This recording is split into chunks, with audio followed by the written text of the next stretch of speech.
So, I was on Tinder the other day and someone I matched with told me that they think that the smartest philosopher ever is Rene Descartes. After this, I of course blocked her, and I was considering reporting her for sending an inappropriate message, but I think the block was sufficient enough. But it got me thinking, do people really not know who the smartest, most big-brained philosopher is? I'm not talking about someone you agree with the most or something like that. I'm talking about the philosopher who is essentially the biggest nerd. Let's say we had the ability to revive a dead philosopher and use cybernetics or some shit to make them eternal. Who are we choosing who we believe would provide the most intellectual value to society? My vote is for Immanuel Kant. I mean, here's a fella who seems to dedicate his entire life to academic study. Whether it be in philosophy or science or theology, he was like a machine. Even if we revived him and made him Mecha Kant, we wouldn't have to rely on any cybernetic enhancements to make this guy into an academic workhorse. He's more machine now than man. So he's born in the city Königsberg. He dies in that same city, and throughout his life, he barely goes anywhere far away from that city. He doesn't travel. I mean, alright, it's the 18th century, you can't exactly book a flight with Southwest. But come on dude, you're in continental Europe. So essentially, he was born, lived, and died all in one place.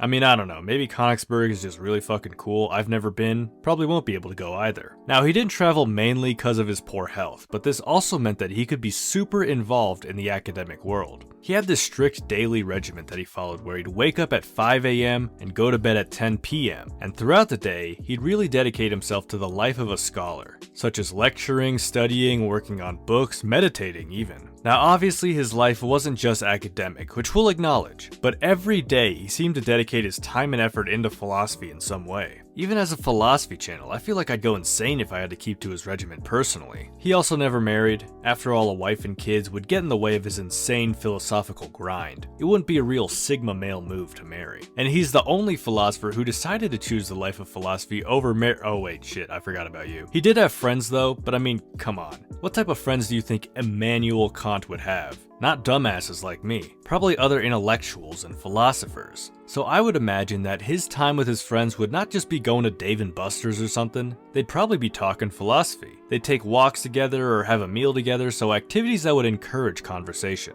Kant was even super particular about his dinner parties, in which he'd invite guests over and they'd engage in certain structured discussions. This would usually start with general news, then something deeper and more philosophical, then ending in some joking around and lighthearted stuff. I mean, he even turns having dinner with his friends into an opportunity for learning. I'd kinda be interested in going to one of these myself, but also I'd be too anxious that I'd mess up Kant's idealized flow of the conversation, and then he'd yell at me.